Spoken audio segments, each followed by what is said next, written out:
Halo, selamat siang Rika. Selamat siang Kak Windy. Rika, terima kasih ya sudah datang tepat waktu. Kemarin kita janjian jam segini ya Rika ya. Rika Iya Kak dari mana Windy. ya? Dari kosan teman. Oh, dari kosan teman. Iya, Habis main? iya habis main. Oke. Rika, pertama-tama saya ingin memperkenalkan diri dahulu ya. Iya Kak Windy. Perkenalkan, nama saya Windy Elizabeth. Saya merupakan mahasiswa dari Universitas Atmajaya yang saat ini sedang menempuh pendidikan di bidang di jurusan bimbingan dan konseling. Nah, Rika mau memperkenalkan diri, silahkan. Saya sendiri mahasiswa dari Universitas Atmajaya. Ya. Untuk saat ini semester 3 Oke. dalam proses UAS untuk naik semester 4. Iya aja. Oke.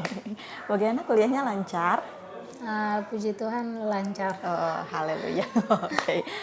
Ya, Rika, terima kasih sudah mau ada kesadaran untuk datang konseling, karena tidak banyak orang yang mau melakukan proses ini ya Rika ya.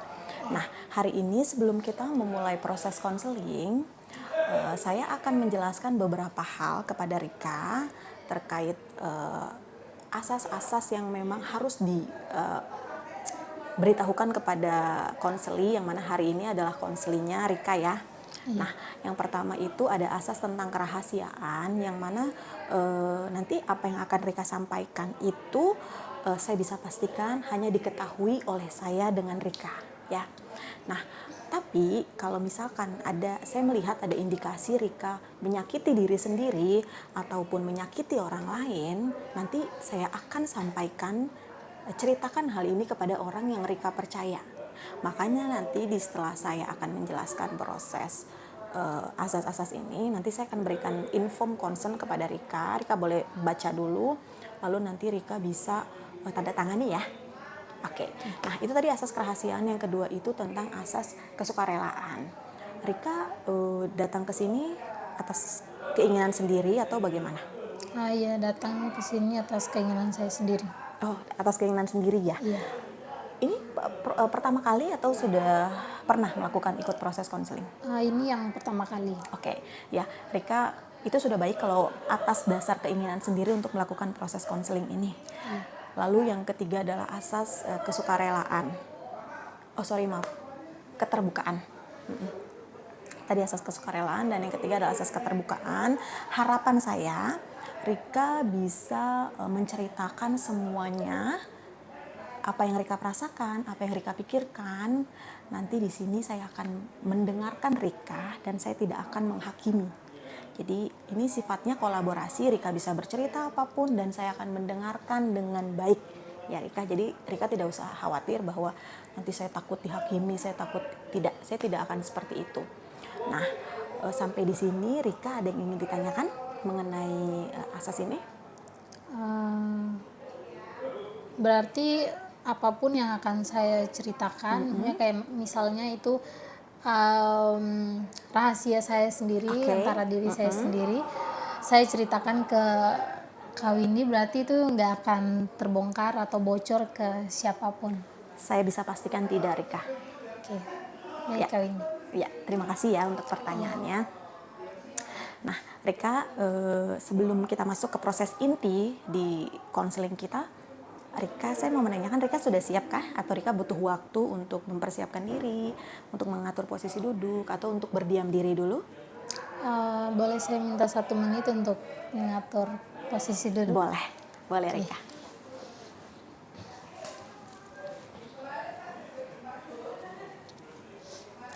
Oke. Sudah ya? Sudah. Oke. Rika, apa yang membuat Rika hari ini datang ke Rika membutuhkan konseling kepada orang lain? Sebenarnya tuh sejujurnya akhir-akhir ini tuh saya tuh bingung karena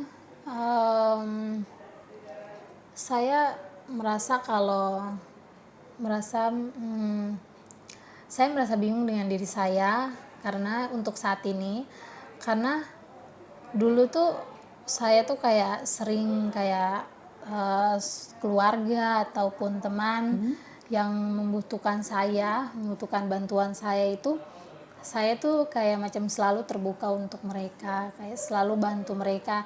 Tetapi kayak di saat-saat seperti ini sekarang, itu tuh saya rasa kayak di saat mereka minta bantu, saya nggak mau bantu karena memang saya punya pengalaman Ya. di mana mereka selalu minta bantu ke saya bantu, tetapi di saat saya membutuhkan bantuan mereka, itu malah mereka kayak selalu tertutup untuk saya. Itu sih. Oke, Rika. Artinya saat ini Rika sedang mengalami permasalahan kepercayaan ya, Rika ya? Iya. Oke. Rika merasakan bahwa orang-orang terdekat Rika ketika Rika membutuhkan bantuan, mereka tidak ada buat Rika. Seperti Iya, itu? betul. Oke. Pasti Rika merasakan ada rasa marah, betul? Iya, betul. Kecewa juga? Iya. Karena di saat Rika membutuhkan bantuan kepada orang-orang tersebut, mereka tidak ada bagi Rika ya? Iya. Oke, Rika. Memang yang Rika harapkan itu bagaimana sih, Rika?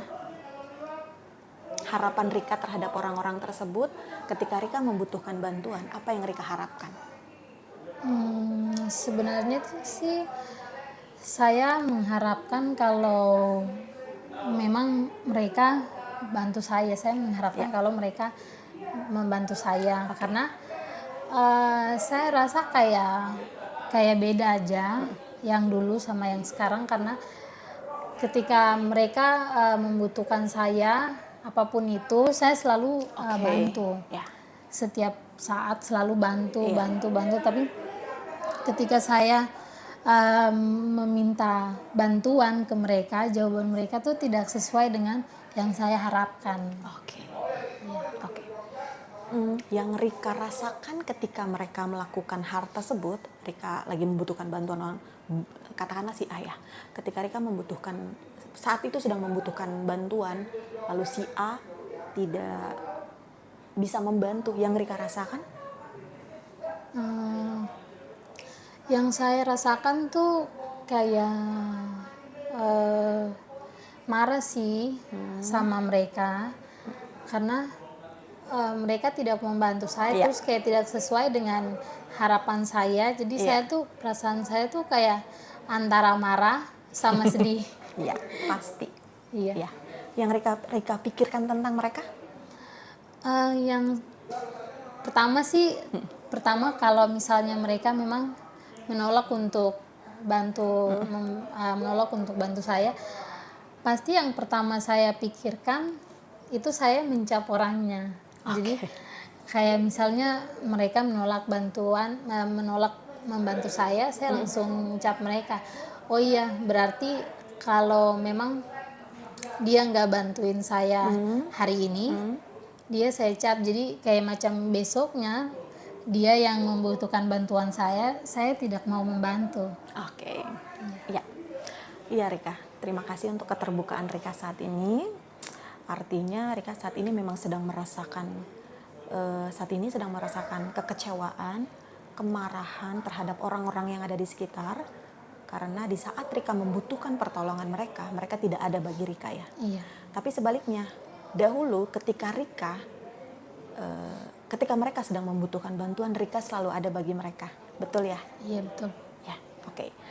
Saat ini Rika, di skala 1 sampai 10, tingkat kepercayaan Rika ada di berapa?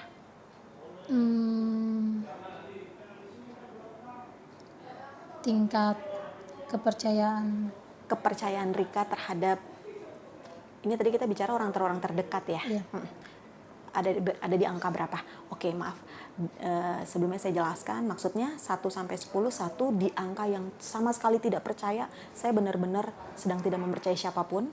10, Rika percaya kepada orang. Di angka kayaknya di angka 4. 4. Iya. Kenapa tidak di angka 1? Kenapa tidak di kenapa tidak di angka 1 tadi Kak Windy bilang kalau di angka 1 tuh tidak percaya sama sekali Iya. kan? Tidak ada orang yang Rika percaya. Iya. Kenapa saya memilih angka 6 dan bukan angka 1? Karena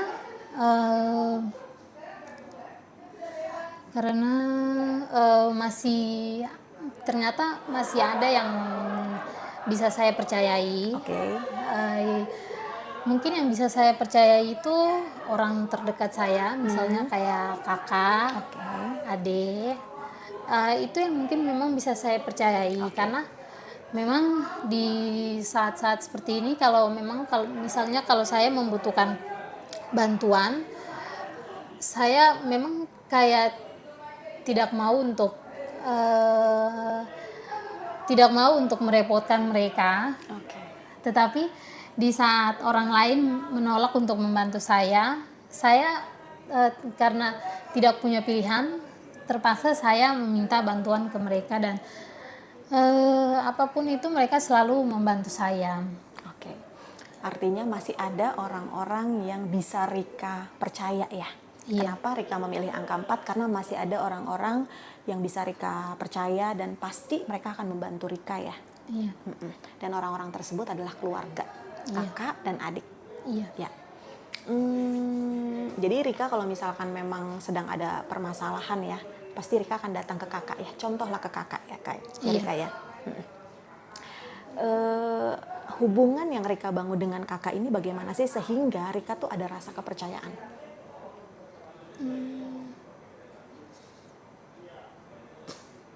Hubungan yang saya bangun dengan kakak, Sehingga Rika bisa percaya gitu sama dia.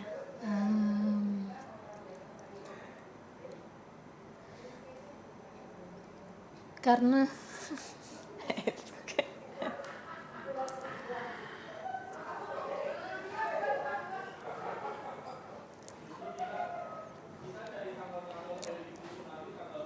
It's okay, nggak apa-apa Rika ambil waktu dulu untuk Rika bisa tenang sebelum bercerita.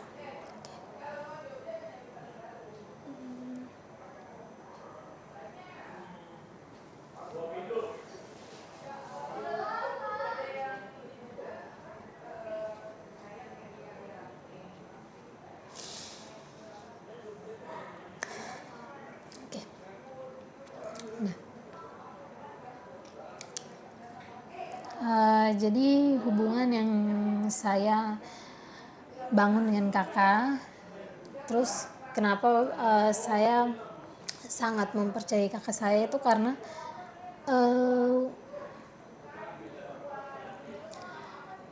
untuk di saat-saat seperti ini,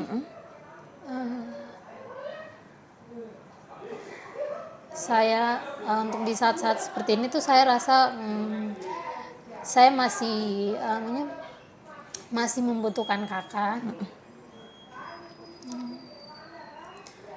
Karena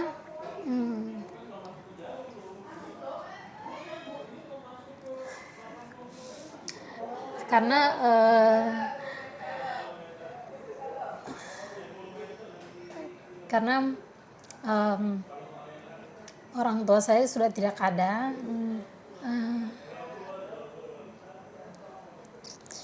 Jadi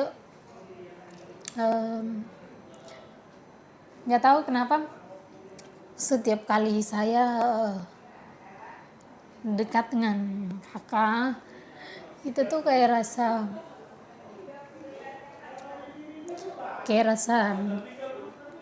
Damai, iya, tenang. damai, tenang. Jadi ya menurut saya sih kakak saya tuh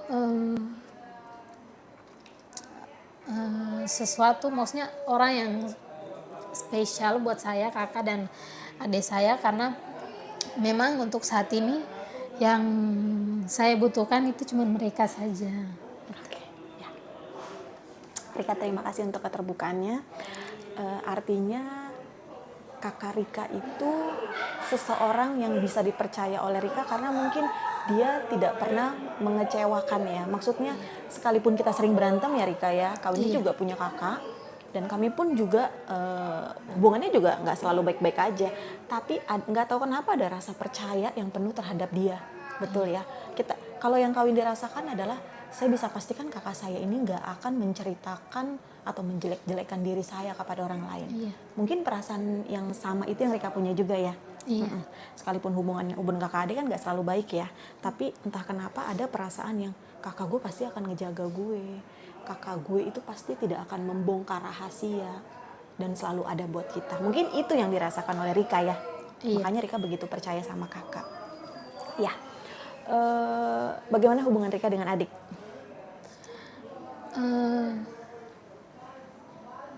Dengan adik sih. Untuk saya saat ini, adik Rika umur berapa? Umur 19 tahun. Oh, udah gede. Iya, sama ada 2 adik saya, yang satu umur 19 tahun, yang satu 17. Oke. Yang satu deket-deket ya jaraknya ya, Kak? Iya. Deket-deket ya? Iya. Berarti adik 17 tahun yang bontot nih? Iya. Berarti yang bontot 17 tahun, yang di atasnya bontot? 19. Lalu Rika? Iya. Rika 21. Nah kakak? Iya. Kakak 24. 24, beda 2 tahun ya? Sama kayak Kak Windy. Beda 2 tahun gitu. Iya. Jadi kalau hubungan saya sama Adem, kalau yang di bawah saya, itu tuh hubungan kita tuh memang apa ya? Hubungan kita memang baik, sama kayak kakak juga. Iya. Sayang juga sih karena yang diantara mereka bertiga mungkin yang dapat saya minta bantuan atau lagi butuh apa, memang larinya ke mereka berdua. Oke. Dibanding yang paling kecil, yang bungsu. Kalau itu tuh sih untuk akhir-akhir ini tuh kayak masih ada perasaan kayak gimana ya? Memang sayang, cuman kayak lebih ke kadang emosi sama kelakuannya. Iya. Karena remaja ya Rika Iya. ya. Rika juga pernah ngalamin kan remaja bagaimana. Iya. Oke. Jadi memang dia mungkin lagi mencari jati diri dia. Iya. Jadi memang kalau di dalam hubungan keluarga Rika itu memang paling dekat, bukan paling dekat tapi yang paling Rika bisa percaya untuk bercerita adalah kakak pertama ya. Iya, sebenarnya tuh sebenarnya memang percaya sama kakak, cuman yang kayak dulu tuh sering diajak cerita tuh ke bapak. Jadi saya tuh kayak lebih ini apa-apa tuh ke bapak. Jadi kayak macam mau cerita atau mau apa itu paling ke bapak.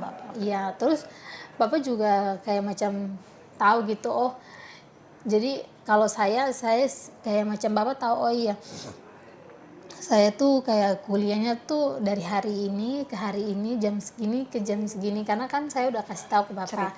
Iya, cerita ke bapak. Jadi bapak tuh paling kalau macam telepon atau apa-apa tuh palingnya tuh di hari-hari libur, memang nggak ada aktivitas perkuliahan sama sekali. Jadi di telepon, jadi kayak kebanyakan tuh kayak memang diajak cerita, pokoknya apa-apa tuh tentang perkuliahan atau masalah apa itu ke bapak. Oke. Tapi karena memang bapak udah pergi duluan, jadinya pindahnya ke mama. Jadi ya jadi apa-apa tuh ke mama, sampai kalau mama kan sama bapak tuh beda. Kalau bapak kan di hari-hari kayak jam libur dari perkuliahan. Tapi kalau mama enggak, mama tuh kayak hampir setiap hari, setiap jam, setiap detik ditelepon. Iya, jadi kayak apa-apa tuh karena bapak udah nggak ada, jadi ceritanya ke mama. Jadi kayak pokoknya lagi kuliah juga, kadang lagi kuliah juga ditelepon, di chat gitu. Jadi apa-apa tuh selalu ke mama kan. Seneng banget pasti ya Kak. Iya. Ada yang perhatiin. Tapi karena memang mama udah nggak ada, terus nggak tahu kenapa pada saat mama udah nggak ada, waktu pulang ke Papua, terus duduk sama dekat sama kakak tuh kayak rasa tenang, iya gitu sih. Terus kayak rasa nggak tahu kenapa kayak nggak bisa gitu kalau jauh dari kakak. Jadi pokoknya kalau kakak udah hilang dari pandangan saya sedetik, sejam aja tuh langsung cari di dalam rumah, pokoknya semua dicari. Oke. Iya gitu sih. Iya. Wah, bersyukur banget ya Kak punya kakak yang kita bisa percaya, kita bisa bersandar ya. Dan Kak Windy juga bersyukur punya kakak yang sama kayak Rika. Iya. Oke Rika, menurut Rika, orang yang bisa dipercaya itu yang seperti apa sih?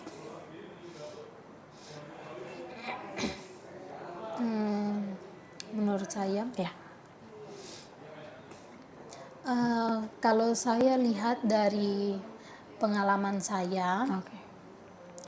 menurut saya sih bukan eh, di saat memang kita lagi butuh terus mereka nggak ada, tapi eh, ketika mereka tuh minta bantuan ke kita, terus kita selalu membantu mereka, tetapi di belakang kita mereka tuh ngejelekin kita, karena memang saya punya pengalaman seperti itu, sering sekali terjadi. Oke. Di saat mereka tuh minta bantuan ke saya selalu bantu, mereka tuh selalu ngejelekin. Ada beberapa orang yang selalu menjelek-jelekan saya di belakang saya, bahkan tuh menjelek-jelekan tuh menurut saya itu memang sudah keterlaluan. Oke. Terus bukan hanya di belakang saya, bahkan tuh mereka langsung ngomong kayak di depan saya, kayak langsung chat, kayak langsung marah-marah. Terus kadang juga mereka tuh kalau macam saya memang untuk saat itu kayak macam gak bisa bantuin, mereka tuh selalu kayak kadang ada yang marah ke saya, terus kadang ada juga yang mengancam saya. Itu Oke. itu sih. Jadi kalau menurut saya ya memang kalau memang saya sudah membantu, setidaknya hargai saya. Iya. Dan ya selain hargai, ya mungkin dia juga harus kayak bukan ingat sih, kayak tahu diri gitu, memang sudah dibantuin terus kenapa harus dijelek-jelekin. Betul. Apalagi Betul. kayak langsung ancam depan-depan. Betul Rika, setuju. Oke, jadi bagi Rika orang yang bisa dipercaya itu adalah bukan sekedar dia ada buat kita, tapi setidaknya dia tahu terima kasih ya Rika. Iya. Ya, tahu terima kasih, tahu diri lah ya. Iya. Seperti itu, udah ditolong, tapi dia di belakang kita menjelekan kita, bahkan di depan kita mengancam. Iya. Jadi menurut Rika, orang yang bisa dipercaya itu adalah orang yang tahu diri dan tahu rasa terima kasih. Ya. Oke Rika.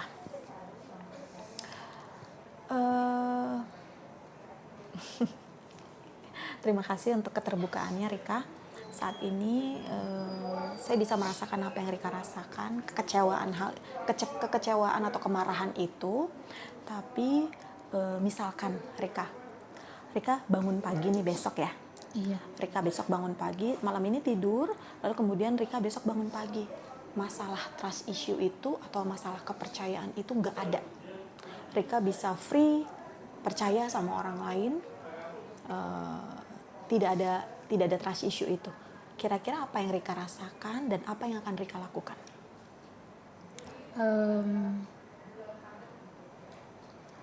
Saya sih lebih ke, kalau misalnya bangun pagi terus nggak ada perasaan trust issue, itu tuh kayak lebih kayak bangunnya tuh dengan tenang, dengan damai. Jadi tuh saya rasa kayak macam, oh iya, saya bisa menjalankan aktivitas saya hari ini tuh dengan tenang. Betul. Karena mungkin tidak ada yang mengganggu saya atau mengganggu pikiran saya, perasaan saya. Jadi saya tuh lebih kayak menikmati gitu, kayak menikmati aktivitas saya, hari-hari saya. Mungkin sih situ. Lebih enjoy ya ngejalanin hari-hari. Ya. Lalu begini, Rika pernah nggak? Ini kita bicara dengan orang-orang yang di luar keluarga ya. Iya. tapi ini di pertemanan Rika gitu. Adakah orang yang Rika bisa percaya atau Rika bisa mencurahkan semua yang Rika rasakan kepada orang tersebut? Ada? Kalau untuk di lingkungan pertemanan, untuk saat ini memang saya rasa kayaknya saya tidak bisa percaya ke siapapun, karena walaupun memang di sisi lain dia teman saya ini baik ke saya, tetapi di sisi lain maksudnya ada kurang baiknya yang tidak dapat saya percaya. Oke. Walaupun memang saya mencoba untuk mempercayai itu, tetapi nanti kayak ada sesuatu yang terjadi lagi, dan itu hal yang serupa yang saya alami kayak di masa lalu saya. Itu kayak kembali terulang. Jadi mungkin untuk saat ini saya belum mau untuk percaya ke siapapun ya, karena memang seperti itu. Iya, it's okay, nggak apa-apa Rika. Oke, selanjutnya, tolong Rika bayangkan satu nama, bukan di keluarga ya, tapi di pertemanan Rika. Bayangkan satu nama, sudah? Iya. Dan Rika mau membuka diri sama dia.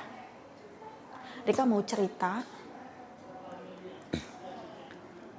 apa yang akan Rika lakukan sama dia.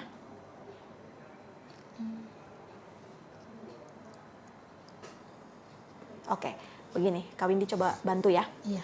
Rika bayangkan satu nama tersebut. Rika mau membuka diri, Rika mau menceritakan apa yang sedang Rika rasakan saat itu. Rika mau? Iya. Mau ya? Mau ya. Satu nama dan Kak Windy mau minta Rika untuk Rika bercerita terlebih dahulu terhadap dia. Ceritakan contoh, oke, sebentar itu dulu, nanti dulu. Rika mau terbuka sama dia. Kira-kira apa yang Rika mau ceritakan sama dia?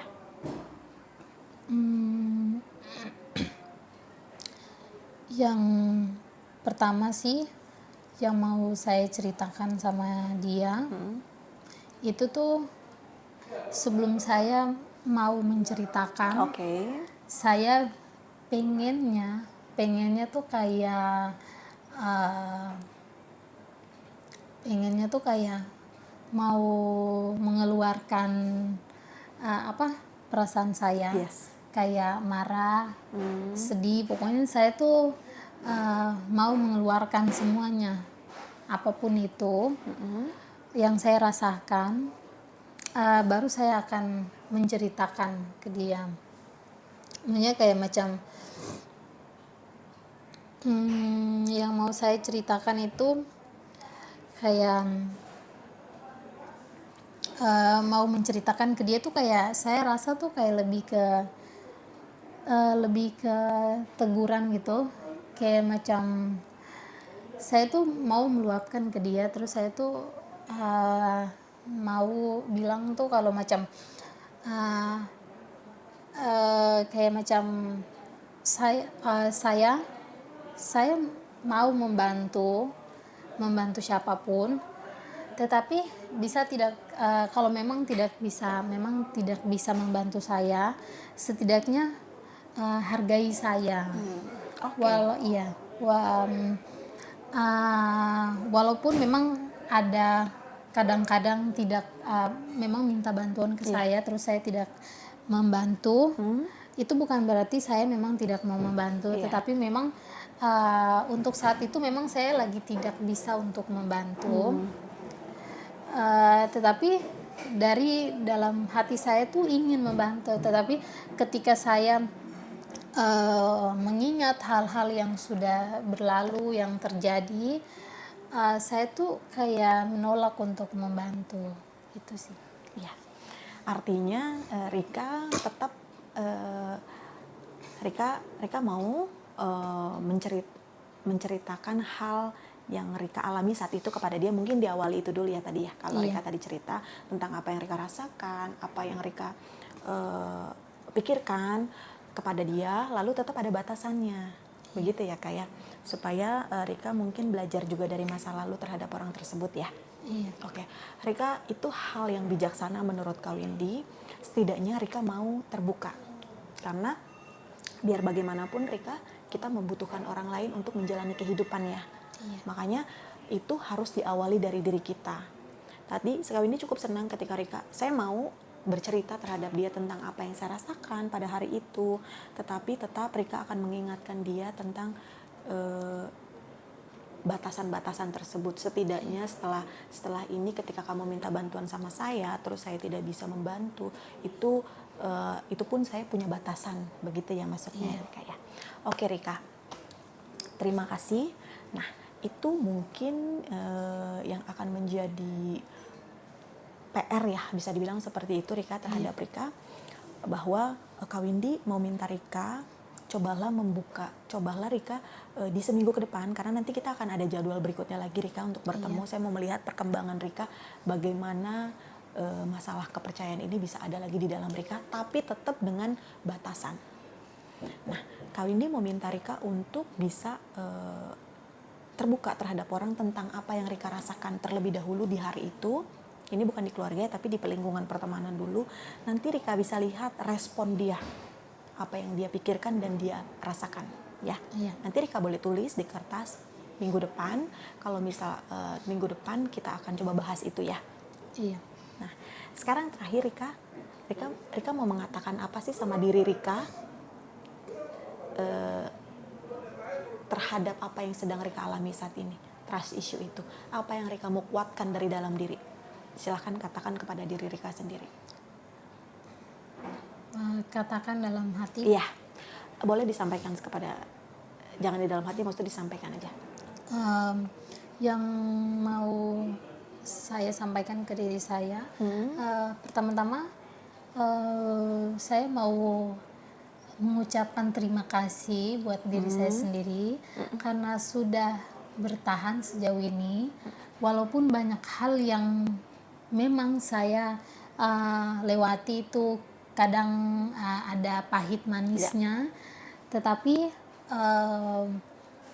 saya bersyukur karena apapun itu saya bisa melewati semua itu. Dan saya juga bangga pada diri saya sendiri karena walaupun memang banyak rasa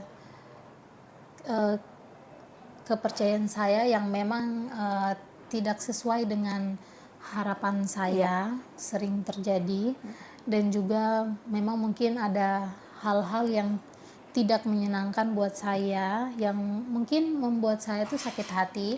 Tetapi saya bangga ke diri saya sendiri karena saya bisa melewati itu semua dan saya ada sampai saat ini. Wah, keren banget. Iya Rika, terima kasih. Oke Rika, kita kan ini sudah di tahap penutup proses konseling kita. Tadi di awal Rika menceritakan tentang bahwa Rika kecewa terhadap orang-orang yang selama ini Rika sudah bantu, tetapi Rika tidak merasakan hal yang sama ketika Rika membutuhkan bantuan ya. Jadi Rika merasakan marah, kecewa, dan mulai menutup diri ya. Jadi beruntungnya ada keluarga yang selalu ada buat Rika, terutama kakak, tempat Rika bercerita. Dan tadi juga sudah saya berikan beberapa teknik Rika. Kalau Rika tanpa Rika sadari itu ada yang namanya teknik miracle question, skala. Itu saya gunakan di pendekatan SFBT. Mudah-mudahan itu dapat membantu Rika. Dan tadi juga saya sudah berikan PR kepada Rika, mudah-mudahan juga nanti berjalan dengan baik ya Rika ya. Di pertemuan berikutnya akan kita bahas. Oke, Kak Windy mau tanya tentang perasaan Rika saat ini bagaimana? Perasaan saya hari ini memang kalau tadi pertama awal datang mengikuti konseling itu saya tuh agak gimana ya, agak emosi, marah karena memang dari perjalanan dari kosan ke sini itu memang tadi itu lumayan macet, sama memang cuacanya memang di luar tuh kurang bagus. Betul. Jadi hujan. Jadi tuh kayak saya tuh kayak tadi tuh memang datang ke sini tuh kayak marah banget. Kenapa sih datang ke sini tuh di saat-saat kayak gini? Terus saya udah panik lihat jam. Pasti udah ditunggu nih, pasti udah ditunggu bla bla bla. Terus setelah tiba di sini dari awal mengikuti proses sesi konseling, pertengahan hingga berakhir, saya tuh kayak merasa lebih tenang karena walaupun memang dalam perjalanan tadi tuh marah, emosi, takut gini, tapi pada saat datang ke sini tuh karena Kak Windy menerima saya, memang menerima saya dengan baik, dan saya memang merasa tuh kalau memang saya tuh rasa diterima sekali. Dan yang saya rasakan juga tuh kayak tadi baru kepikiran, walaupun memang di luar lingkungan keluarga tidak dapat saya percayai, selain keluarga, tetapi ketika saya datang ke konseling, saya merasa diterima. Iya. Saya merasa Kak Windy, saya merasa kepercayaan saya tuh kayak gimana ya, kayak macam saya tidak percaya ke orang lain, tetapi saya percaya ke Kak Windy. Karena untuk tadi yang Kak Windy sudah sampaikan di awal pertemuan, kalau ada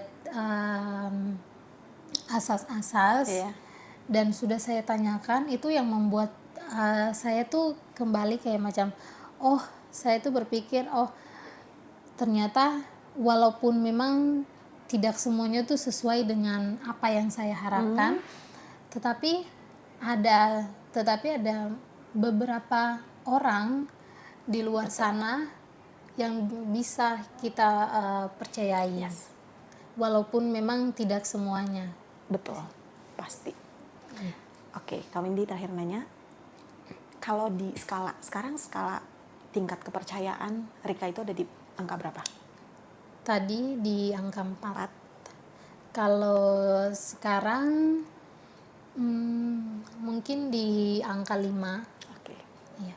Puji Tuhan naik ya Rika. Iya. Ya. Karena memang masih ada kok Rika orang-orang yang bisa dipercaya. Tapi tetap kita harus jaga batasan ya Rika. Iya. Dari sesi konseling ini apa sih yang Rika dapat pelajari? Rika dapat poin penting apa? Poin penting yang saya dapatkan, yang sudah tadi saya sampaikan, kalau mungkin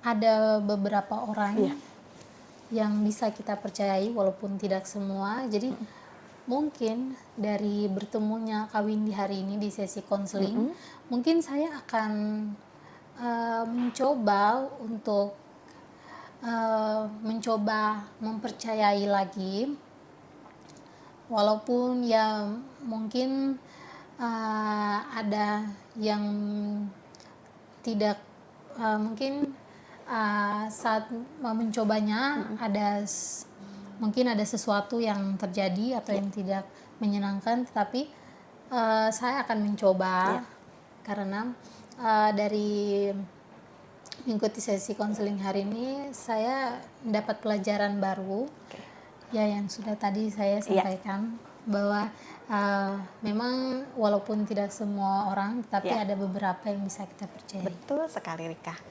Oke Rika, terima kasih untuk keterbukaan Rika hari ini. Untuk pertemuan selanjutnya kan kita atur di jam dan waktu yang sama ya Rika ya. Oke. Habis ini Rika mau kemana lagi nih? Habis ini mau keluar ya sama teman. Oke. Terima kasih untuk waktunya. Selamat siang Rika. Kasih Kak Windy, selamat siang.